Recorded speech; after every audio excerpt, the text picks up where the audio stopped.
CM चेहरे की बात कर रहे हैं, वो बीजेपी के खाते में स्पष्ट रूप से जा चुकी है, लेकिन ये चेहरा कौन होगा, इसको लेकर के कुछ सुगबुगाहट अब तक समझ आई है। देखिए, अभी तक कुछ खुलासा नहीं हुआ और ये खुलासा ऑफिशियल तभी होगा जब बीजेपी के विधायक दल की बैठक होगी और उस बैठक में ही नाम की घोषणा की जाएगी।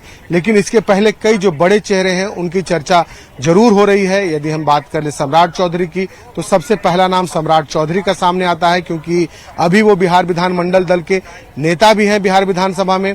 दूसरे नंबर पर यदि हम बात कर लें तो विजय सिन्हा हैं, उनके अलावा नित्यानंद राय हैं। तो कई ऐसे चेहरे हैं जिन पर चर्चाएं हो रही हैं बीजेपी में। लेकिन बीजेपी में जो चीजें तय हैं वो विधानमंडल दल की बैठक में तय होगी और ये मुख्यमंत्री यहाँ कौन होगा, यह निर्णय बीजेपी के शीर्ष नेतृत्व को लेना है। प्रधानमंत्री नरेंद्र मोदी को लेना है, अमित शाह को लेना है और बीजेपी के राष्ट्रीय अध्यक्ष नितिन नवीन को लेना है। तो कुल मिलाकर के फैसला वहीं से होना है। लेकिन इसकी घोषणा तभी होगी जब बीजेपी की जो बैठक जब बुलाई जाएगी, विधानमंडल दल की बैठक, उस बैठक में इसकी घोषणा होगी, क्योंकि नए सिरे से सरकार का चयन करना है और उसी में जो विधानमंडल दल के जो नए नेता चुने जाएंगे वही मुख्यमंत्री अगले होंगे। तो कुल मिलाकर के जो प्रक्रिया है वो इस वक्त की जा रही है और खास तौर पर चूंकि मुख्यमंत्री नीतीश कुमार के राज्यसभा जाने के बाद सवाल ये भी उठ रहा है कि क्या जो मुख्यमंत्री के पद पर बैठेंगे वो उसमें नीतीश कुमार की सहमति भी बहुत जरूरी है, क्योंकि बीजेपी की तरफ से जो बयान आ रहे हैं या फिर एनडीए के तमाम घटक दल जो बोल रहे हैं कि नीतीश कुमार के मार्गदर्शन में ही सरकार बिहार में चलनी है अगले 5 वर्षों तक।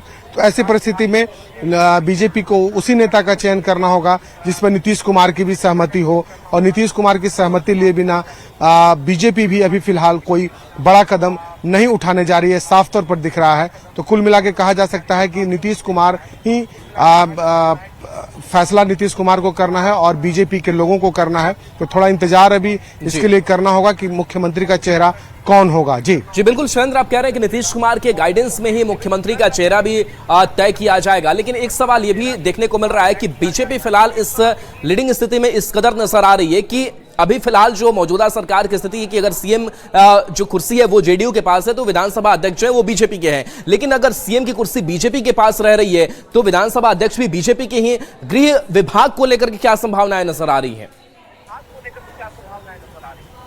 बिल्कुल, देखिए ये आपसी सामंजस्य और तालमेल की बात है कि किन बातों पर जो है वो सहमति बनती है। हालांकि विधानसभा अध्यक्ष का जो पद होता है वो काफी महत्वपूर्ण होता है सरकार में और सत्ताधारी दलों के लिए। तो ऐसी परिस्थिति में हर लोग चाहता है कि बिहार विधानसभा का जो अध्यक्ष हो वो उनके दल से हो।